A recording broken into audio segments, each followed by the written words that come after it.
Bele Kroşe kanalına hoş geldiniz arkadaşlar. Çok güzel bir projeyle karşınızdayım yine.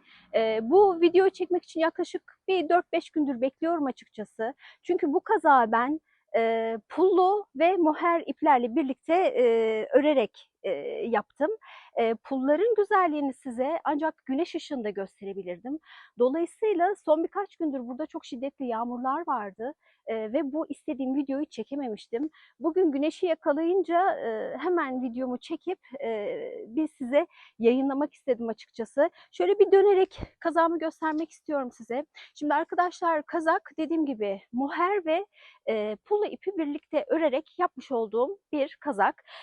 Tamamen baklava desenlerinden oluşuyor. Şimdi arkadaşlar bakın ben bunu bu şekilde tunik gibi kullanmak istiyorum ama sizler daha uzun örerek açıkçası bir yün elbisede yapabilirsiniz bunu. Yani çok güzel bir elbisede modeli aynı zamanda şu şekilde göstereyim size.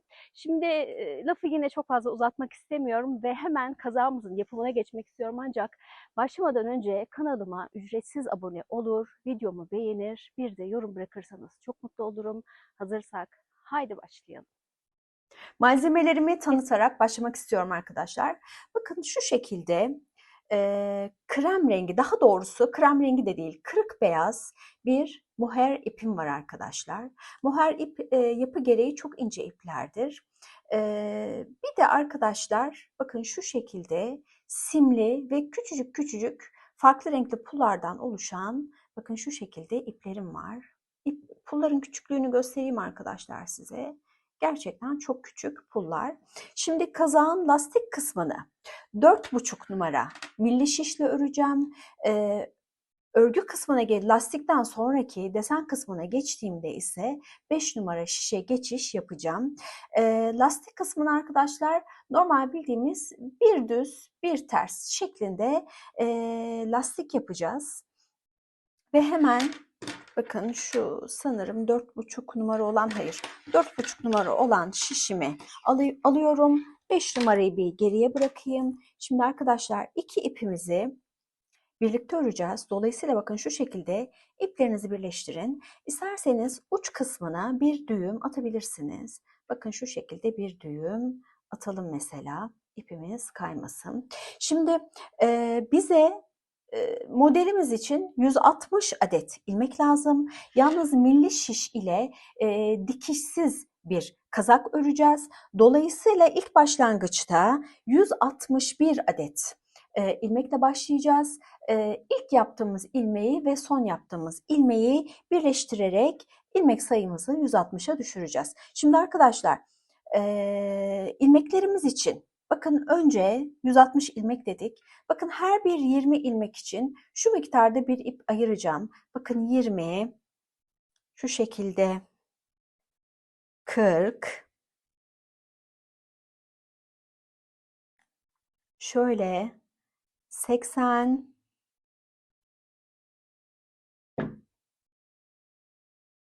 ve bunu da yine şöyle katlayarak 160 adet ilmeğime yetecek miktarda bir ipimi bakın ayırıyorum.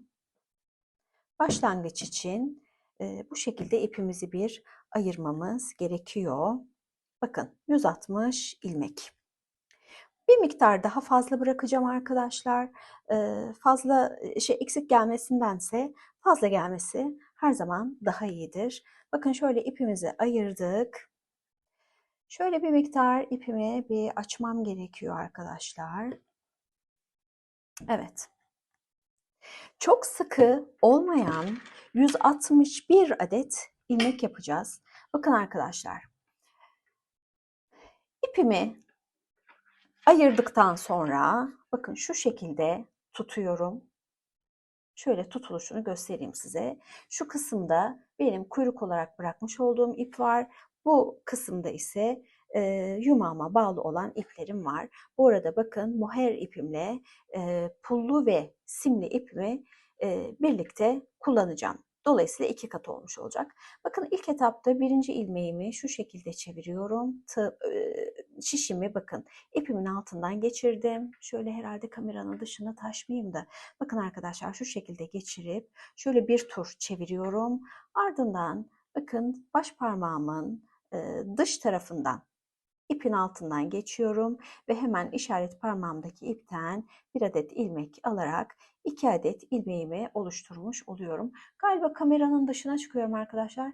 Biraz şu şekilde kamerayı düzelteyim. Evet. Bakın 2 adet ilmeğim oluştu. Şu simli ipimi bir miktar çekmem gerekiyor. Çok sıkı yapmayın arkadaşlar. Bakın tekrar yapıyorum. Bu 3. ilmeğim. Tekrar göstereyim arkadaşlar.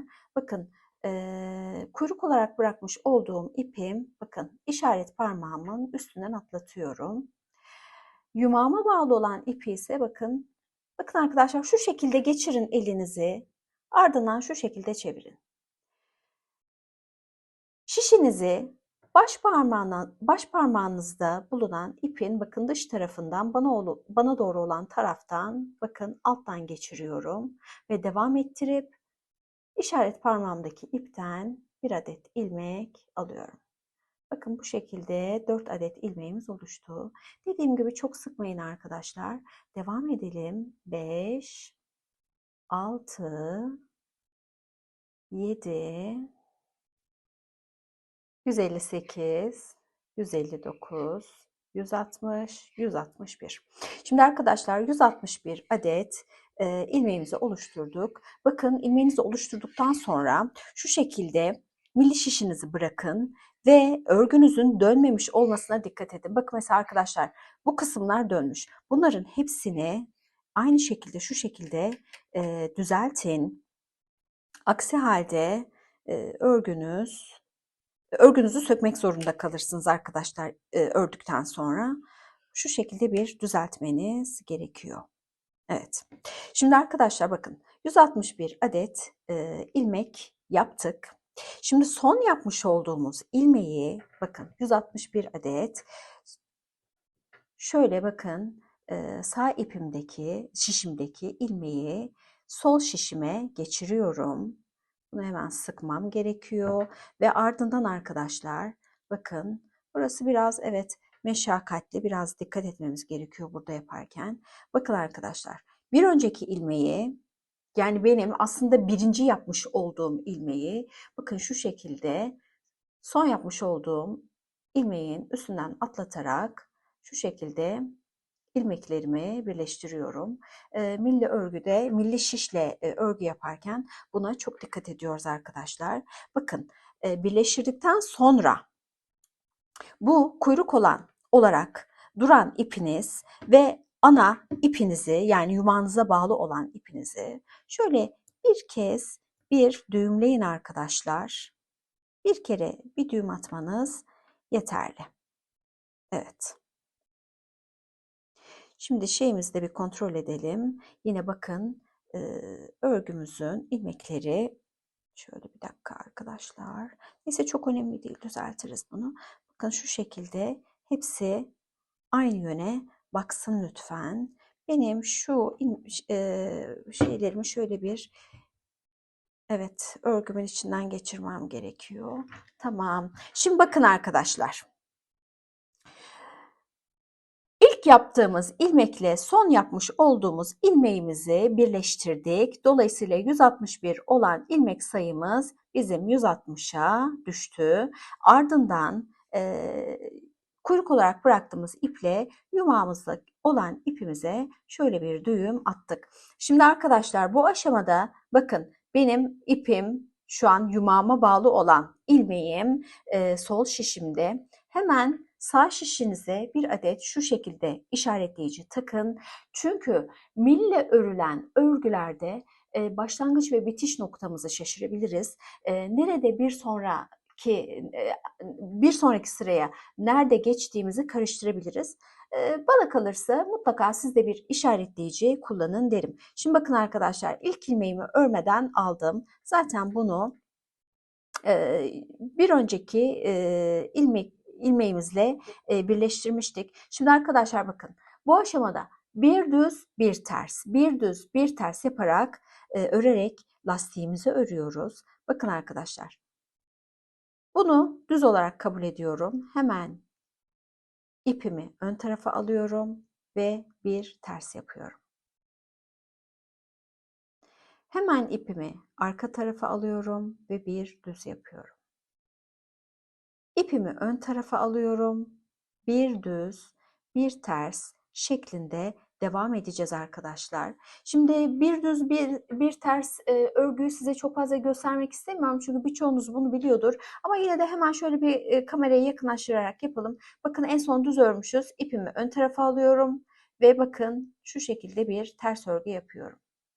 Ardından ipimi arka tarafa alıyorum ve hemen bir düz örgü yapıyorum. Şimdi sıra sonuna kadar bu şekilde gideceğiz ama mille örülen örgülerde mesela normalde arkadaşlar düz bir şişle ördüğümüzde bir sonraki sırada düz ördüğümüzü ters ördüğümüzü düz örüyoruz bildiğiniz gibi ama milli şişte bu mümkün değil. Dolayısıyla her zaman düz gördüğünüzü düz öreceksiniz, ters gördüğünüzü ters öreceksiniz. Yani düz ördüğümüzü her zaman düz öreceğiz, ters gördüğümüzü her zaman ters öreceğiz.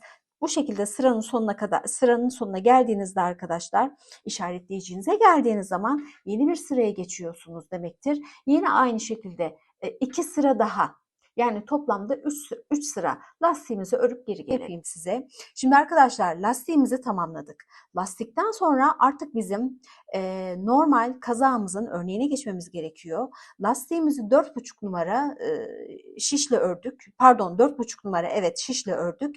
Şimdi arkadaşlar artık normal örgümüze 5 numara şişle devam edeceğiz. Bakın bu artık bizim son ilmeğimizdi. Bakın ben 5 numara şişe geçiyorum artık. Şimdi arkadaşlar bizim baklava desenlerimiz, kazağımız baklava desenlerinden oluşuyor biliyorsunuz.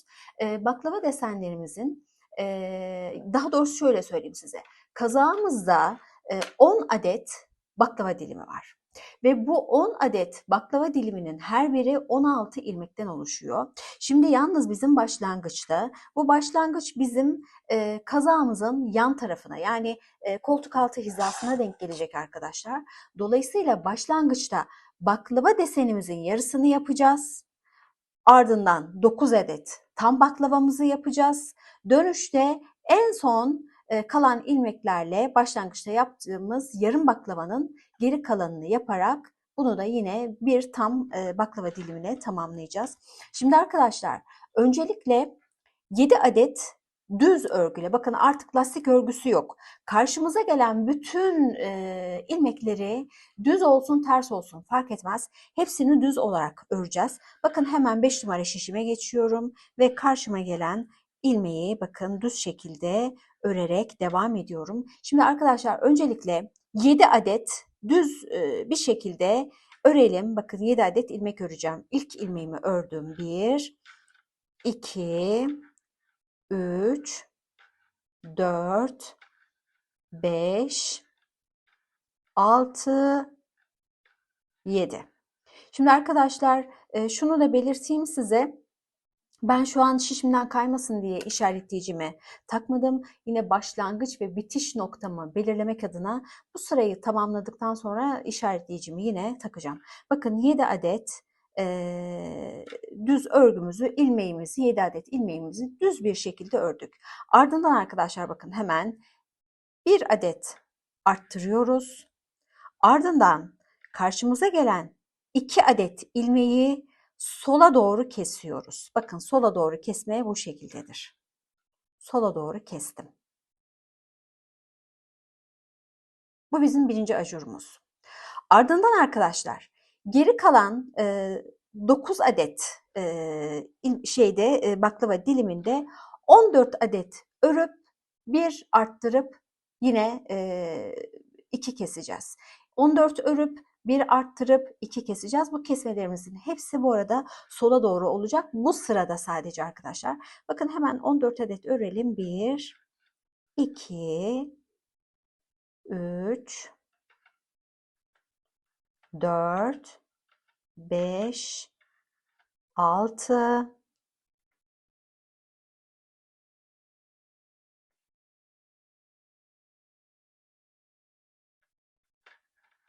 7, 8, 9, 10, 11, 12, 13 ve 14. 14 adet ördükten sonra arkadaşlar bakın bir adet arttırıyorum ve 2 ilmeği tek seferde örerek kesme işlemini yapıyorum. Bu kesme işlemi sola doğru arkadaşlar. Bakın sola doğru kesmeyi size tekrar göstereyim. Bakın arkadaşlar sola doğru kesmede öndeki ilmeğimiz arkadaki ilmeğin bakın şu şekilde üstünde kalır. O şekilde kesersiniz. Bakın hemen yine 14 adet örüyoruz. 2, 3, 4,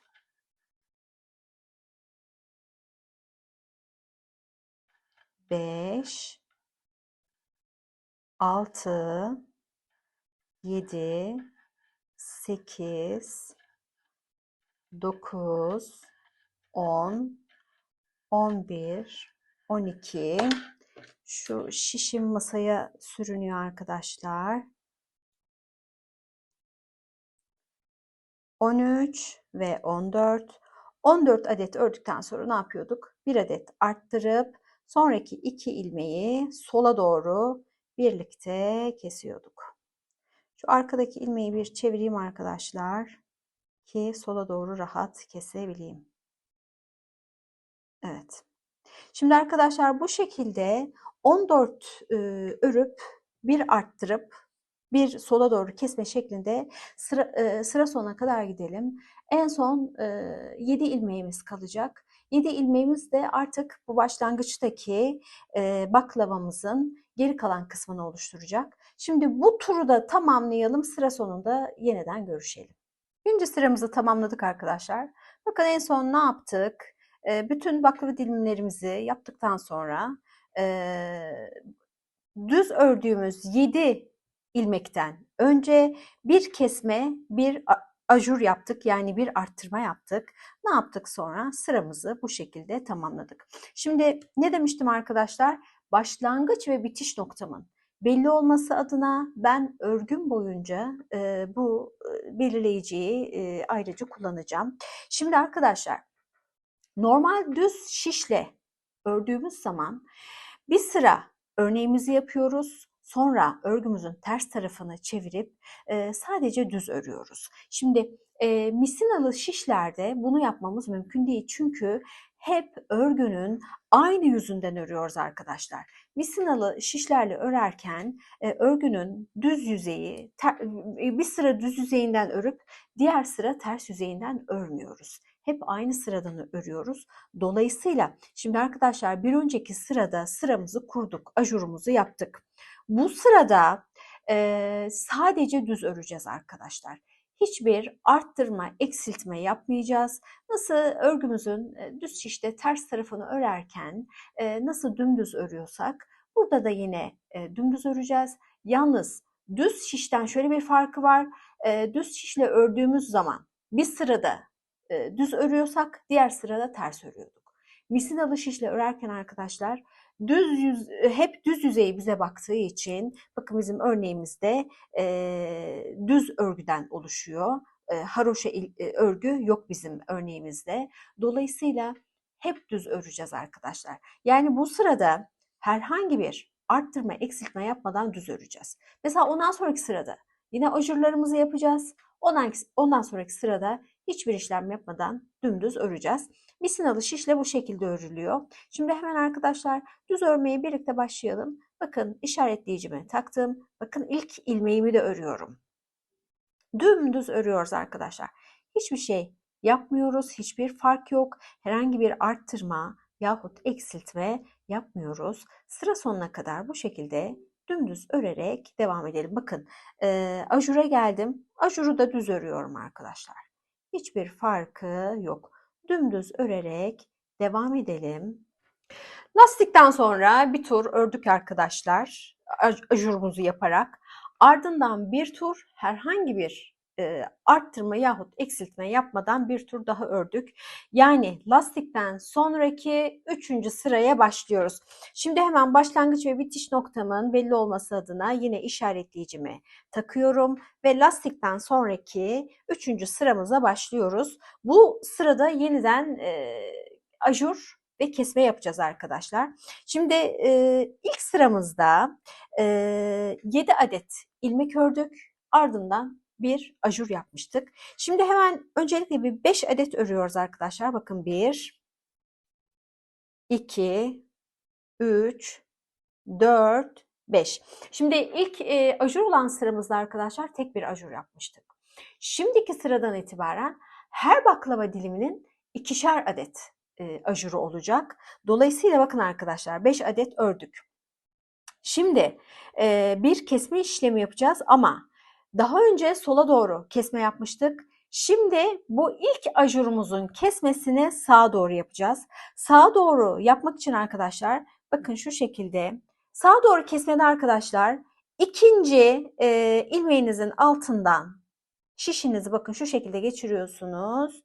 İpinizi alıp iki ilmeği birlikte örüyorsunuz. Sağa doğru kesme bu şekilde oluyor arkadaşlar. Bakın sağa doğru kestik. Ardından bir arttırıyoruz. Bu bizim daha önce yapmış olduğumuz ajurumuzun ilmeği. Burayı düz örüyoruz.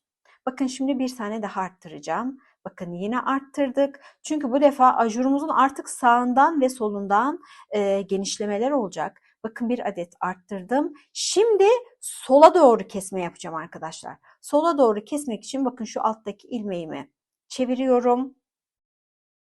Şöyle ilmeklerimi bir çevireyim arkadaşlar. Bakın sola doğru kesmek için şişinizi bakın şu şekilde iki ilmeğin arasından geçiriyorsunuz. Sağa doğru keserken bakın ikinci ilmeğin altından geçiriyordunuz. Her iki ilmeği birlikte alıyordunuz.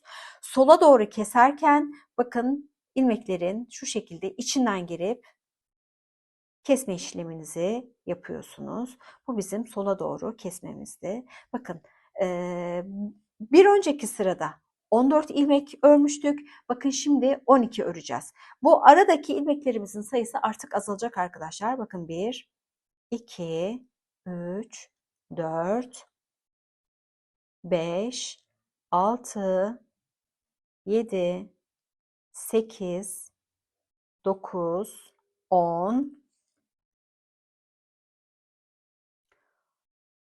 11 ve 12. Bakın arkadaşlar 12 adet ördük. Şöyle bir bakayım arkadaşlar. Pardon şöyle fazla oldu. Tamam. Şimdi arkadaşlar bakın. Bu defa ne yapacağız? Bakın hatta şöyle de diyebilirim size arkadaşlar. Hiç saymanıza bile gerek yok. Bakın ajurun bir önce yapmış olduğumuz ajurun sağına ve soluna doğru ajurlarımız açılacak. Dolayısıyla bakın bu ajurdan iki önceki ilmeği şu şekilde bakın sağa doğru kestim. Ardından bir arttırdım.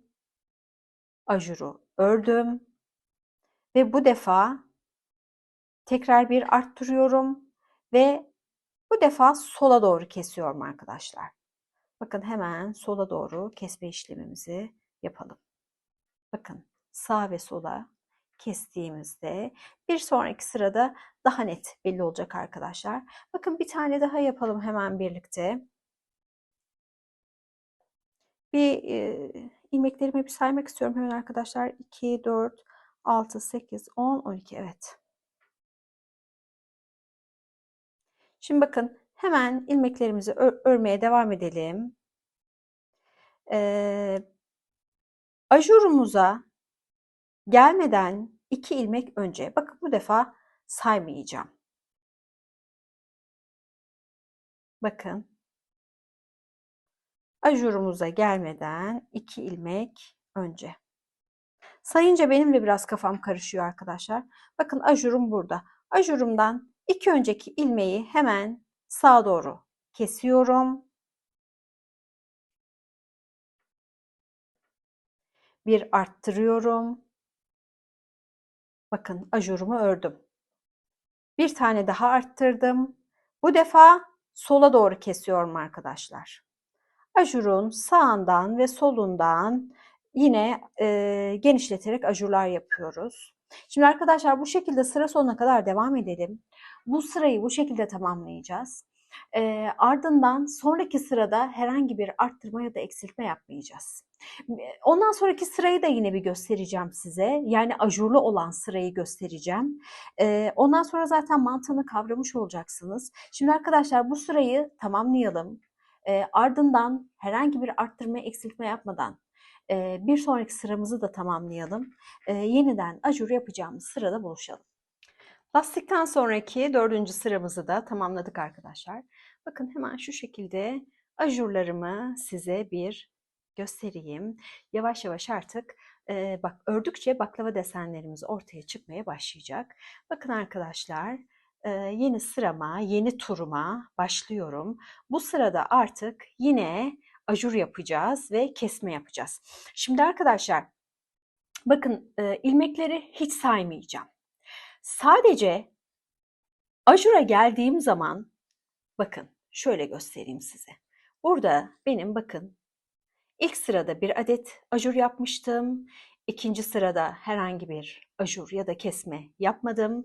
Üçüncü sırada yeniden ilk yaptığım ajurun sağ tarafına ve sol tarafına ajur yaptım. Bir sonraki sırada yine kesme ve ajur yapmadık. Şimdi bu sırada ajur yapacağız. Şimdi ajurlarımızı yaparken arkadaşlar bakın ilmekleri saymayacağım. Sadece ajura geldiğim zaman ajurdan önceki 2 ilmeği sağa doğru keserken ajurdan önceki 2 ilmeği keseceğim. Ajur yapacağım. Sonra aradaki ilmekleri öreceğim. Diğer sol tarafa kestiğimiz ajurda önce ajur yapacağız, sonra sola keseceğiz. Yani sağa doğru keserken önce kesme, sonra ajur. Sola doğru yaparken önce ajur, sonra kesme yapacağız. Bakın hiçbir şekilde saymıyorum. Sadece direkt ajura kadar öreceğim. Ajurdan önceki 2 ilmeğe kadar öreceğim. Bakın bunu da örünce sanırım ajura gelmiş oluyorum. Evet, bakın arkadaşlar. Şu benim ajurumun ilmeği. Ajurdan önceki 2 ilmek bu. Bunları sağa doğru kesiyorum. Bakın sağa doğru kestik. Ardından ajurumuzu yaptık. Bakın hemen ajurun ilmeğine geldim. Ajuru ördüm. Artık aradaki ilmeklerimiz artacak arkadaşlar. Bakın bir sonraki ajuru da ördüm. Ve önce ajur, sonra bu defa sola doğru kesme. Sola doğru kesme için de bakın ilmeklerimi çeviriyorum. Ve sola doğru ilmeklerimi kesiyorum. Şöyle biraz öne doğru çekersem sanırım daha net göreceksiniz. Bakın hemen sonraki ajura kadar öreceğim. Bakın ilmekleri hiçbir şekilde saymıyorum. Dilerseniz sayabilirsiniz. Ama bana sürekli saymak pratik gelmiyor arkadaşlar. Örgü örerken habire saymak pratik gelmiyor. Bakın ajuruma 2 ilmek kaldı. Keseceğim ilmeklere 2 ilmek kaldı. Bakın şu görmüş olduğunuz, bakın şurası, hemen şu tığımı alayım. Bakın arkadaşlar, şu ilmek benim ajurumun ilmeği. Ajurdan önceki 2 ilmek. Çünkü sağa doğru keseceğim için önce kesme sonra ajur. Sağa doğru keserken arkadaşlar önce kesme sonra ajur. Ardından aradaki ilmekleri örüyorsunuz. Sola doğru örerken bakın ajuru ördük. Şimdi önce ajur sonra kesme. Sola doğru keseceğim için de ilmeklerimi çeviriyorum. Bakın ilmeklerin içerisinden geçtim. Bu defa altından değil. İçerisinden geçiyorum sola doğru keserken. Bakın bu şekilde sıramızı tamamlayacağız. Şimdi arkadaşlar Artık bizim bakın ajurlarımız, şuradaki ajurlarımız birbirinden uzaklaşırken bir sonraki baklava diliminin, baklava modelinin ajurlarıyla birbirine yaklaşacak. Yani bir tarafta ajurlar açılırken diğer tarafta birbirlerine yaklaşmaya başlayacaklar. Şimdi buradaki ilmekler artık birbirine yaklaştığı zaman, yani iki ajur yan yana geldiği zaman tekrar görüşeceğiz. Bundan sonraki aşamalarda hep tarif ettiğim gibi arkadaşlar, bir sıra ajur yapacaksınız, bir sıra düz öreceksiniz. Bir sıra ajur ve kesme yapacaksınız, bir sıra düz öreceksiniz. Bu şekilde devam edelim. Dediğim gibi bakın şuradaki bizim baklava dilimimizi oluşturacak. Biraz daha ördükten sonra zaten model iyice kendini göstermeye başlayacak. Dediğim gibi buradaki ajurlar birbirinden uzaklaşırken, şu şekilde açılırken buradaki ajurlar kapanacak. En son buradaki ajurlar yan yana geldikleri zaman tekrar görüşelim. 14. sıramızı tamamladık arkadaşlar. Bakın 15. sırayı birlikte yapalım istiyorum. Şimdi bakın ajurlarımız birbirlerine sağdan ve soldan yaklaştılar. Bakın toplamda en alttaki tek başına duran ajuru da saydığımız zaman 1, 2, 3, 4, 5, 6, 7 adet ajur yapmışız. Şimdi bu sırada 8. ajurlarımızı yapacağız ama arkadaşlar bakın burada şöyle farklı bir durum var. Şimdiye kadar ajurlarımızı yaparken bakın mesela şurayı birlikte anlatayım size. Bakın arkadaşlar önce ilmeğimizi aldık. Yani ajur için şişimizin üzerine ipimizi doladık. Ardından sola doğru bir adet kesme yaptık. Örgümüzü ördük, devam ettik. Bir sonraki ajura geldiğimizde bu defa sağa doğru kesme yaptık ve ardından ipimizi şişimizin üzerine dolayarak ajurumuzu yaptık. Şimdi arkadaşlar bu sırada farklı bir durum var. Bakın şimdi artık ajurlarımız birbirine yaklaşa arada sadece bir adet ilmek kalacak şekilde yaklaştılar. Bakın şurada arkadaşlar bakın iki ajur arasında 3 adet ilmek var. Dolayısıyla şimdi biz hep ajur 2 kez sonra devam et ajur 2 kez şeklinde yapmıştık ya. Bu defa 2 adet kesme değil arkadaşlar, bu 3 kesmeyi birlikte yapacağız. Yani 3 ilmeği birlikte ördüğümüz zaman arkadaşlar 3 ilmeği teke düşürmüş olduğumuzdan 2 adet arttırmamız gerekiyor ki yine biz 160 adet ilmekte kalabilelim ve de ajurumuzu yapabilelim. Yalnız bu defa kesme işlemimizi biraz farklı yapacağız arkadaşlar. Şimdi yaparak daha iyi gösterebilirim size. Ama öncesinden de bir bilgi vermek istiyorum arkadaşlar. Şimdi merkezi kesme denilen böyle 3 adet ilmeği kestiğimiz zaman merkezi kesme denilen bir yöntem var. Bu yönteme göre arkadaşlar 3 ilmeği keseceğiz ya. İlk 2 ilmeği örmüyorsunuz. 3. ilmeği örüyorsunuz ve diğer 2 ilmeğin içinden geçiriyorsunuz. Bakın birlikte yapalım. Yalnız burada sıra başımızda da bir farklılık olacak. Bakın şöyle söyleyeyim size. Şimdi biz hatırlarsanız örneğimize yarım baklava dilimiyle başlamıştık. Sırayı döndükten sonra diğer yarısını sıranın sonunda yaparak sıramızı birleştirmiştik. Şimdi arkadaşlar bizim kesmemiz gereken 3 adet ilmeğin bakın ikisi sağ tarafta kaldı, sağ şişimizde kaldı. Sonuncusu 3. ilmek ise bir yeni sıranın başlangıcı olaraktan sol şişimizde duruyor. Şimdi bunu nasıl yapacağız? Bakın hemen şu başlangıç ve bitiş ilmeğimi ben bir çıkarmak istiyorum. Umarım kameraya yine kaydırmamışımdır. Şimdi ne demiştik arkadaşlar? Bu sırada kesme işlemini yaparken 3. ilmeği örüyoruz ve diğer 2 ilmeğin içinden geçiriyoruz. Bu 2 ilmeği bu yeni örmüş olduğumuz ilmeğin üzerinden atlatıyoruz demiştik. Dolayısıyla bakın arkadaşlar bu benim hem yeni sıramın ilmeği hem de aynı zamanda bakın şu üçlünün 3 adet ilmeğin sonuncu ilmeği. Bakın hemen bu ilmeği örüyorum.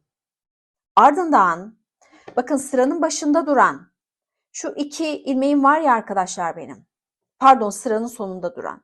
Hemen bu ilmekleri bu yeni örmüş olduğum ilmeğin bakın şu şekilde üzerinden atlatıyorum. Bakın bir taneyi atlattım. Şimdi bir taneyi daha atlatacağım.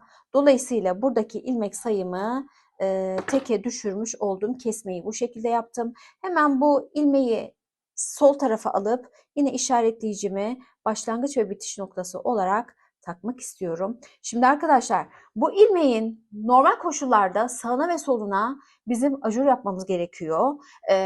Diğer baklava dilimlerimizi o şekilde yapacağız. Ama bu bizim yarım olarak başladığımız baklava dilimi olduğu için sıranın sonunda bakın kesmemizi yaptık. Hemen bir adet arttırmamızı yapıyoruz ve örmeye devam ediyoruz. Diğer ajuru, yani bu örmüş olduğumuz ilmeğin sağ tarafında kalması gereken ajuru sıranın sonunda yapacağız. Bakın bunu bu şekilde yaptık. Şimdi devam edelim. Hemen bir sonraki baklava desenine geçelim arkadaşlar. Bakın örmeye devam ediyorum. Ajurumu yaptım. Örmüş olduğum ilmeğin sol tarafına. Bakın örmeye devam ediyorum. Hemen bir kesme işlemini yine birlikte yapacağız. Ve size tam baklava diliminde nasıl arttırma yapmanız gerektiğini de, yani nasıl ajur yapmanız gerektiğini de söyleyeceğim. Şimdi bakın arkadaşlar, ilmeğimizi, bakın ajurumuzun olduğu ilmeği ördük. Burası artık bizim ajur noktamız. Bakın ajurumuzu yapın. Ardından 2 ilmeği örmeden şişinize alın. Son ilmeği örün. Çünkü burada 3 adet kesme yapacağız. Ve bakın bu benim örmüş olduğum ilmek, önündeki 2 adet ilmek de örmediğim ilmekler. Bakın bu örmediğim ilmekleri şu şekilde örmüş olduğum ilmeğin üzerinden atlatarak, buna yine diyorum arkadaşlar, bunun ismi merkezi kesme. Bu şekilde kesme işlemi yaptığınız zaman örgünüz çok daha düzgün gelir. Ama sizler dilerseniz kendi bildiğiniz bir yöntemi de kullanabilirsiniz. Şimdi ne dedik? Kesme işlemini yaptık. Sağ tarafına öncesinde ajurumuzu yapmıştık. Hemen sol tarafına da ajurumuzu yapıyoruz. Ve örmeye devam ediyoruz.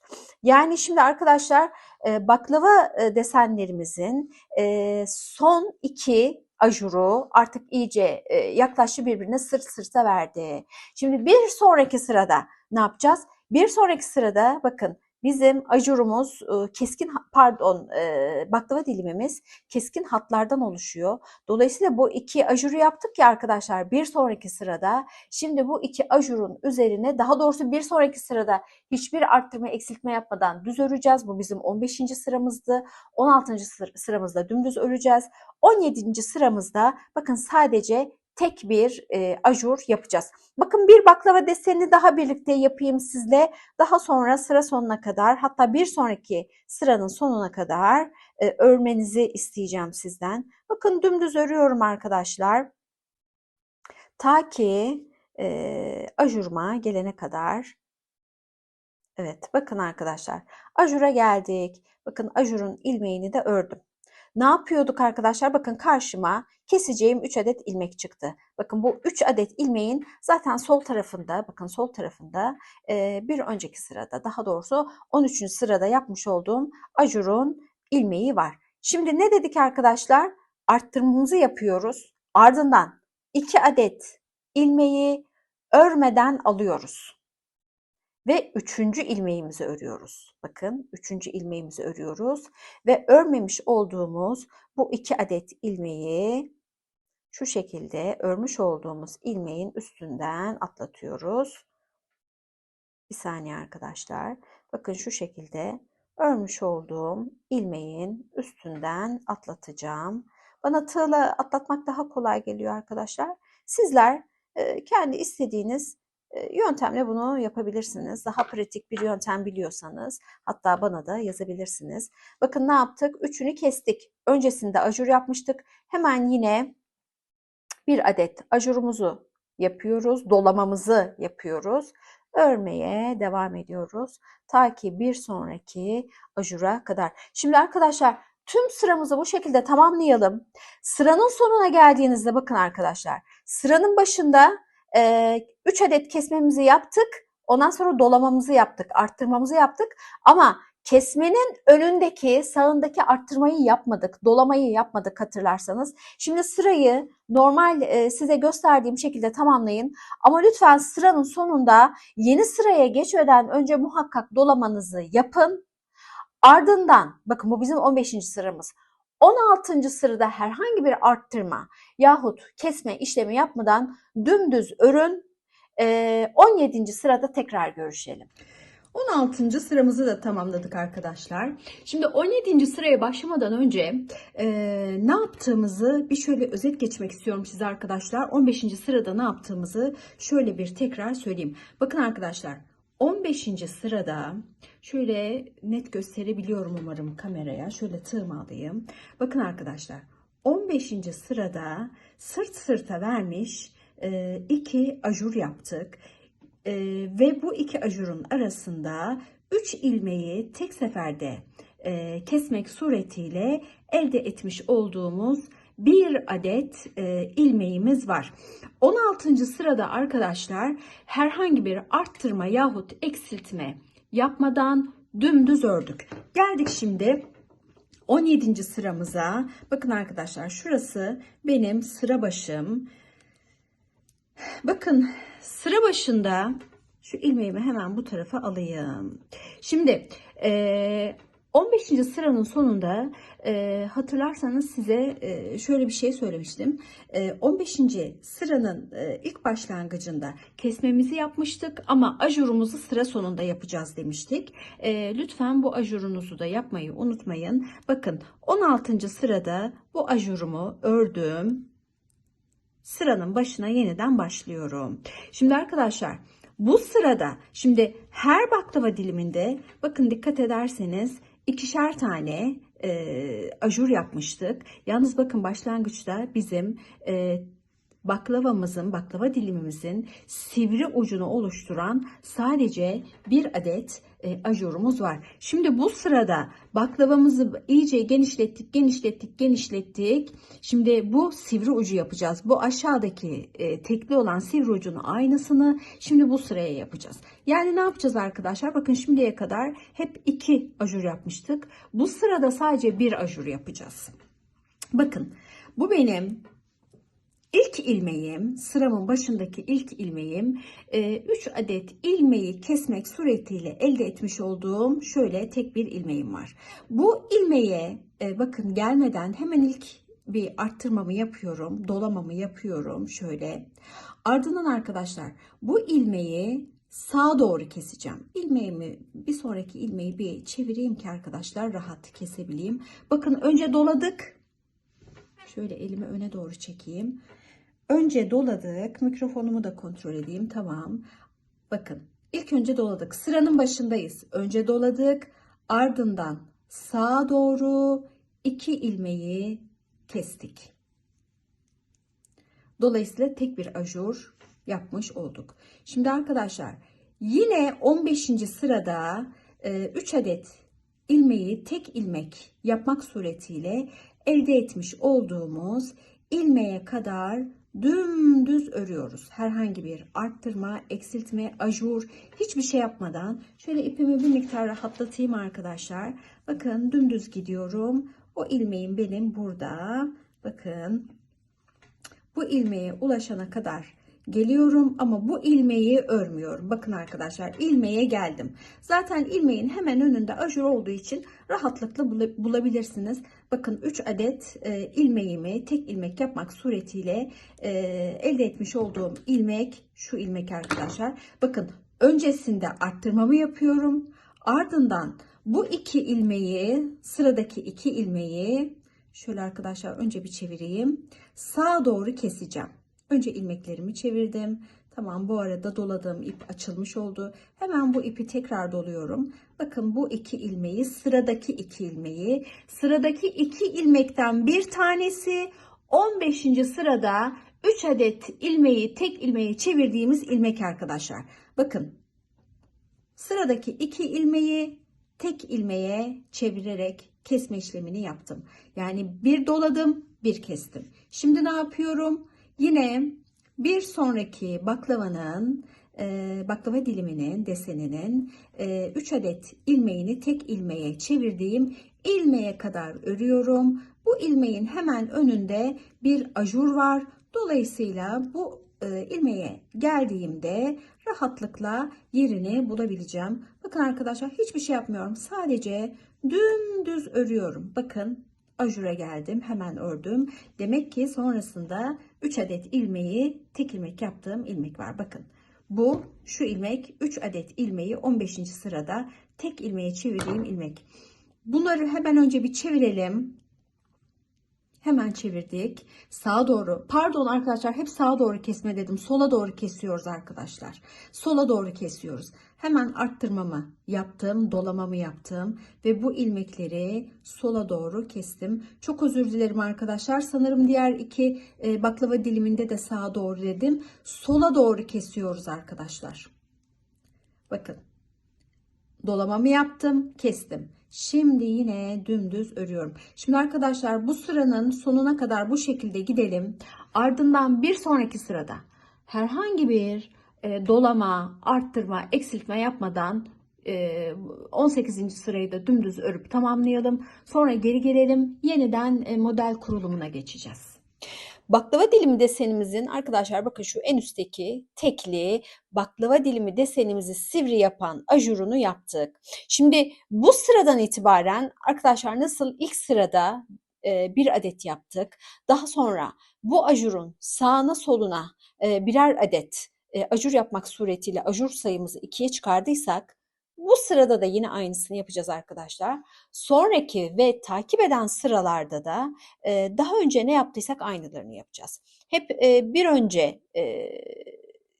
önceye denk getireceğiz arkadaşlar ajurlarımızı. Bakın, hemen yaparak başlayalım. Yalnız bu ilk başlangıcı size bir göstermem gerekiyor. Şimdi arkadaşlar, bakın, ilk başlangıçtaki ilmeğim benim tek adet yapmış olduğum ajurun ilmeği. Bakın, bunu örüyorum. Ardından bakın, normalde bu ajurun sağına ve soluna ajurlar yapmam gerekiyor. Solundaki ajuru şimdi yapacağım arkadaşlar. Sağında kalan ajuru ise sıra sonuna geldiğimde yapacağım. Şimdi bakın, sola doğru kesmelerde önce doluyorduk, ardından kesiyorduk. Bakın, hemen önce bir ilmeklerimi çevireyim ki rahat kesebileyim. Ne dedik? Sola doğru yaptığımız, yani tek başına olan ajurumuzun soluna yaptığımız ajurlarda önce dolama yapıyoruz, ardından kesme yapıyoruz. Şimdi devam edelim arkadaşlar. Bir sonraki ajurumuza kadar. Bakın, dümdüz hemen örelim ta ki sıradaki ajurumuza kadar, tek ördüğümüz ajura kadar devam edelim. Bu ajurdan arkadaşlar, bakın, daha önce de söylediğim gibi iki önceki ilmeği örmeyeceğim. Bakın, hemen örüyorum. Bakın arkadaşlar, şu görmüş olduğunuz benim ajurumun ilmeği. Bu ajurdan önceki iki ilmeği bakın örmedim. Çünkü neden? Bu iki ilmeği sağa doğru keseceğim. Önce kesme işlemini yapıyorum arkadaşlar, sağa doğru. Bakın, önce kesiyoruz. Ardından dolamamızı yaparak arttırıyoruz. Hemen bakın, ortadaki bu örmüş olduğum benim ortadaki tek başına olan ajurumun ilmeğiydi. Bakın, bunu da ördüm. Sola doğru kesmelerde önce bir ilmeklerimi çevireyim arkadaşlar. Sola doğru kesmelerde ne yapıyorduk? Tam tersi. Önce dolama, sonra kesme. Sağa doğru kestiğimiz zaman önce kesme, sonra dolama. Sola doğru kestiğimizde önce dolama, sonra kesme. Çünkü ajurların birbirine yakın olması gerekiyor arkadaşlar. Bakın, doladım ve kestim. Hemen bir sonraki baklava desenine kadar yine örelim. Bir motifimizi daha, bir modelimizi daha birlikte yapalım. Bakın, dümdüz örüyorum arkadaşlar. Ta ki bir sonraki baklava deseninin ajuruna kadar. Bakın, hemen galiba geldim, bakayım. Yok. Şunu da örmem gerekiyor. Tamam. Şimdi arkadaşlar bakın. Bakın arkadaşlar. Tek başına olan ajurum bu. Bunun ilmeği de bu. İki önceki ilmek. Örmedim. Neden? Çünkü bu iki ilmeği sağa doğru kesiyorum. Ardından bakın dolamamı yaptım. Tek başına olan ajurumun bakın ilmeğini örüyorum. Şimdi yeniden dolama yapacağım ama önce bir ilmeklerimi çevireyim. Şöyle ipimi yine rahatlatmam gerekiyor. Bakın önce dolamamı yaptım. Ardından kesmemi yaptım. Şimdi arkadaşlar örnek artık kendini tekrar edip duracak. Sadece size bu sıranın bir sonunu göstermem gerekiyor. Dolayısıyla bu şekilde devam edelim. Sıranın sonunda tekrar buluşalım. Arkadaşlar aynı sıranın bakın sonuna geldim. Yani 19. sıranın sonundayım. Bu sırada hatırlarsanız acur sayımızı birden 2'ye çıkarmıştık. Şimdi bu sıranın başlangıcında arkadaşlar bakın kırmızı ilmeğimin sol tarafından bahsediyorum. Bu sıranın başlangıcı burasıydı. Başlarken ne yaptık? İlk önce ilk ilmeğimizi ördük. Sonra bir adet dolama yaptık şişimize. Ardından sola doğru iki ilmeği birlikte örerek kesme işlemini yaptık. Şimdi ne demiştik? Sıranın sonuna geldiğimizde ikinci ajurumuzu sıranın sonuna yapacağız demiştik arkadaşlar. Bakın bunun için son iki ilmek kalaya kadar geldim arkadaşlar. Bakın son iki ilmek kalaya kadar geldim. Bakın bu iki ilmeği birlikte sağa doğru kesiyorum. Ardından ipime dolayarak sırayı bu şekilde tamamlıyorum. Şu başlangıç ve bitiş için hemen bunu bu tarafa alayım. Şimdi arkadaşlar 20. sıraya geçiyoruz. Bu sırada artık herhangi bir ajur, arttırma, eksiltme hiçbir şey yapmadan bu bizim dümdüz ördüğümüz sıralar. Şimdi arkadaşlar sıra sayımı arkadaşlar 19. sıra diyorum ama bakın şimdi 20. sıraya başladım. Bunlar benim lastikten sonraki 20. sıram. Yani lastiği hesaba katmıyorum. Lastiği de hesaba katarsak 3 sırada lastik örmüştük. 23. sırada olmamız gerekiyor. Ama kafa karışıklığı olmasın diye lastiği katmıyorum arkadaşlar işin içerisine. Bu benim söylediğim sıralar lastikten sonraki sıra sayısı. Şimdi biz sıralarımızı örerken arkadaşlar tek sayıdaki sıralarda ajur ve kesme yapıyoruz. Çift sayı olan sıralarda ise herhangi bir arttırma eksiltme yapmadan örgümüzü sadece bir sıra dümdüz örüyoruz. Bunu şey mantığı gibi düşünün arkadaşlar. Nasıl normal düz şişte örgü örerken örgünün düz yüzeyinde motifimizi yapıp ters tarafını çevirdiğimizde sadece bir sıra düz örüyorsak herhangi bir motif yapmadan bu da yine aynı şekilde aynı mantık arkadaşlar. Şimdi bu sıradan sonra arkadaşlar kazağınızı istediğiniz boya kadar uzatın. Kolun altının ne kadar mesafede olmasını istiyorsanız o kadar örün. Ben de öreceğim. Ondan sonra bir tekrar görüşeceğiz. Şimdi arkadaşlar benim için bu miktar kol altı mesafesi için yeterli. Ne kadar ördüğümü de söyleyeyim size. Ben motife çok sadık kaldım. Bakın burası şu kenar bakın ipimin olduğu yer. Şöyle kameraya bir öncelikle düzgün bir şekilde ayarlayabileyim. Evet, şimdi arkadaşlar bakın ipimin olduğu şu nokta benim başlangıç ve bitiş noktam. Bakın zaten ipimi de başlangıç ve bitiş noktamda bitirdim. Şimdi burada benim normalde bir işaretleyicim var. Sıramı tamamladığım için işaretleyicimi çıkardım arkadaşlar. Aslında benim bakın işaretleyicim de burada zaten yeni sıramın başlangıcı olarak belli olsun diye bunu takıyorum. Şimdi arkadaşlar bakın başlangıçta burası bizim örgümüzün, kazağımızın yan parçası. Bakın yanı biz bir adet yarım baklava dilimi deseniyle başladık. Ben bunun üzerine arkadaşlar bakın 1, 2, 3 tane daha baklava dilimi desenini tamamladım. Yani bu bitiş noktasına kadar getirdim. Dolayısıyla bakın arkadaşlar, yandan ölçü aldığımız zaman ben toplamda 3,5 adet baklava dilimi yapmışım. Bu miktar benim için hem yeterli hem zaten bu miktarı kadar örmek istiyordum. Çünkü buradan itibaren artık örgümüzün parçalarını, ilmeklerini ön parça ve yan parça olarak ikiye ayıracağız. Bu arada arkadaşlar, biz yuvarlak olarak ördük hatırlarsanız. Hiçbir şekilde dikiş olmayacak bizim kazağımızda.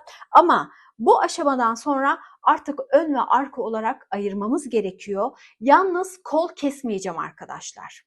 Sizler dilerseniz kol kesebilirsiniz ama ben bu model için kol kesmeyeceğim. Çünkü düşük kol bir kazak istiyorum. Bakın hemen size santim olarak da bir ölçü vereyim. Şöyle bir ölçüde verirsek tam 44 santim arkadaşlar. Yani kol altı boyu 44 santim olarak benim için yeterli.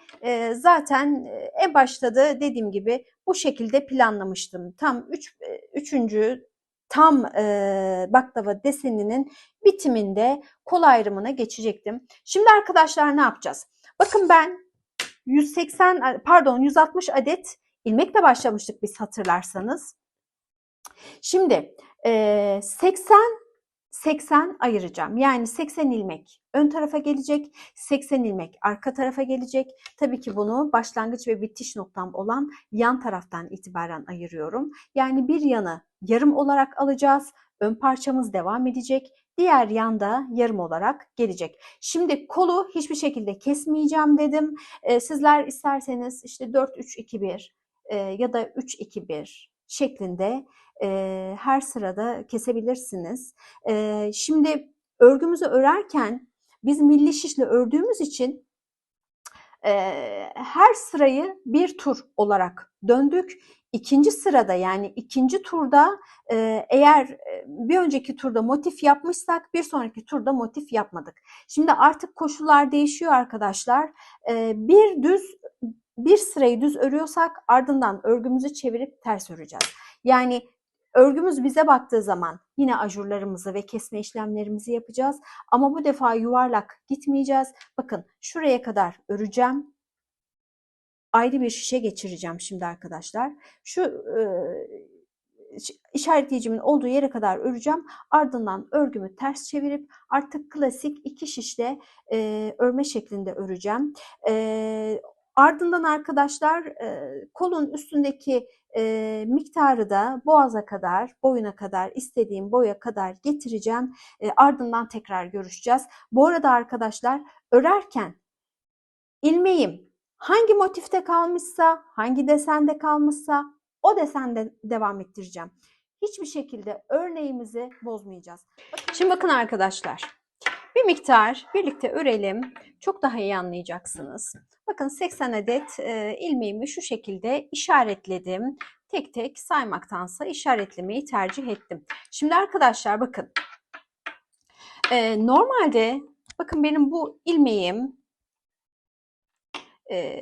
bir önceki sırada ajur yaptığım ilmeğin ajurun ilmeği. Şimdi normal koşullarda benim bunu örüp ardından yanına bir ajur yapıp sonraki 2 ilmeği kesmem gerekiyor. Çünkü bakın şu şekilde V şeklinde burada ajurların açılması gerekiyor. Ama şimdi her ne kadar modele sadık kalacak olsam da bu 3 ilmek için arkadaşlar kesme yahut ajur işlemi yapmayacağım.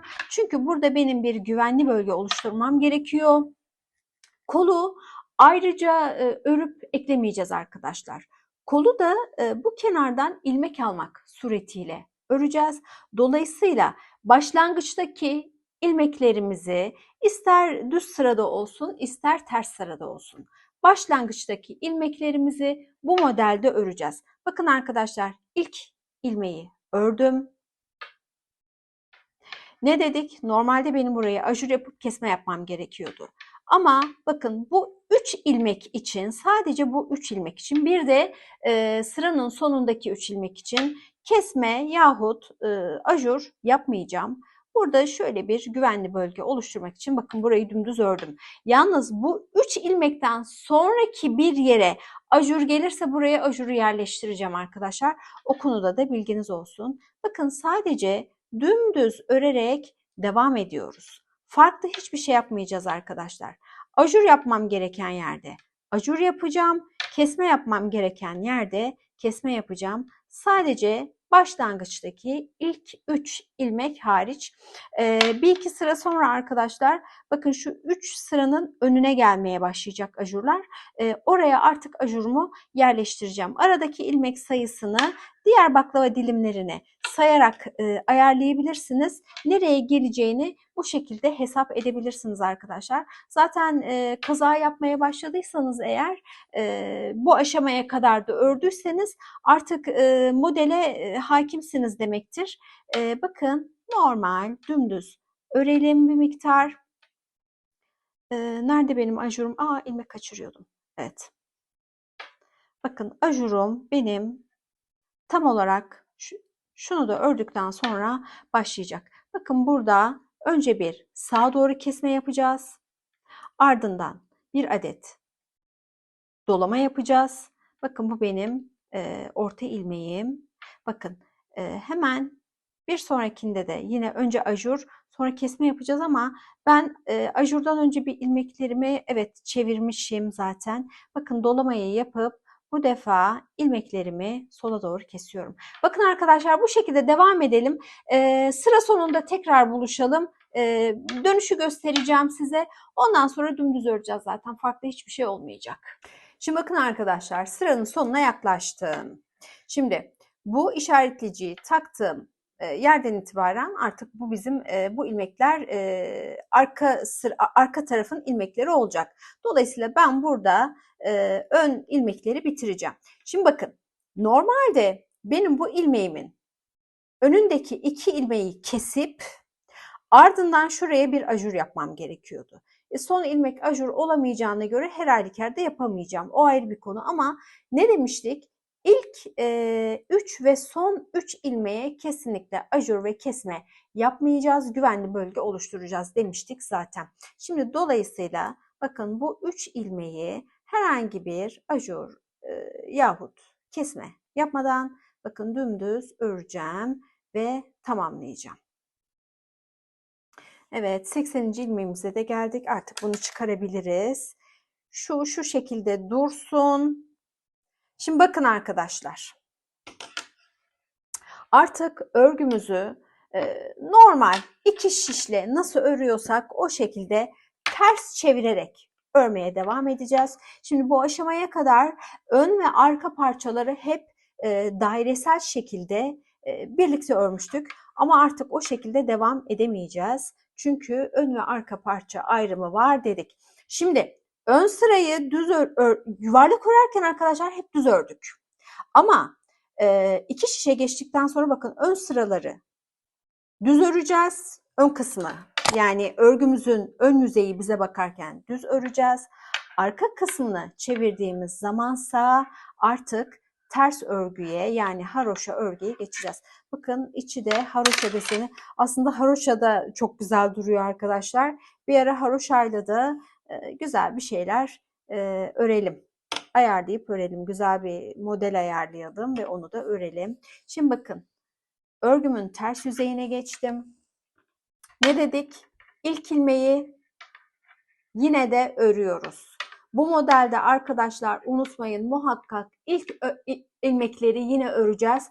Çünkü omuz bölümüne geçip omuzu birleştirdikten sonra bu ön ve arka parçaların arasında kalan kol için bırakmış olduğumuz boşluktan ilmek alarak kolumuzu yapacağız. Yani kolu ayrı bir parça olarak örüp getirip buraya dikmeyeceğiz. Bu kazakta dikiş olmayacak arkadaşlar.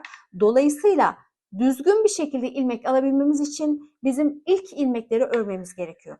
Bakın hep ters öreceğim. Ters örerek gideceğiz. Ters örme nedir arkadaşlar? İpimiz ön tarafa bize bakıyor. O şekilde örülen tekniğe ters örgü deniyor. Haroşa örgü de deniyor. Bakın ajura kadar geleceğim.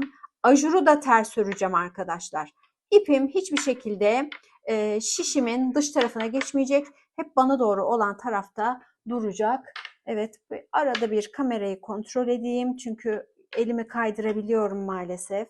Bakın, ajure geldim. Bakın, ajuru da ters örerek devam ediyorum. Şimdi arkadaşlar, dediğim gibi örgümüzün ters yüzeyi bize bakıyorken artık ters öreceğiz. Ardından sırayı bitirdikten sonra örgümüzü çevirip düz yüzey bize bakıyorken düz örüp motifimizi yapacağız. Yani ne yapacağız? Ajurlarımızı ve kesme işlemlerimizi yapacağız. Unutmayın arkadaşlar, ters bölümde kesme ve ajur yapmıyorsunuz. Sadece örgünüzün düz yüzeyi size bakarken ajur ve kesmelerinizi yapıyorsunuz. Ters tarafa geçtiğinizde ajurlarınızı da yine ters örün lütfen. Şimdi arkadaşlar örgümüzü yine bir miktar boğaza kadar örüp geri gelelim.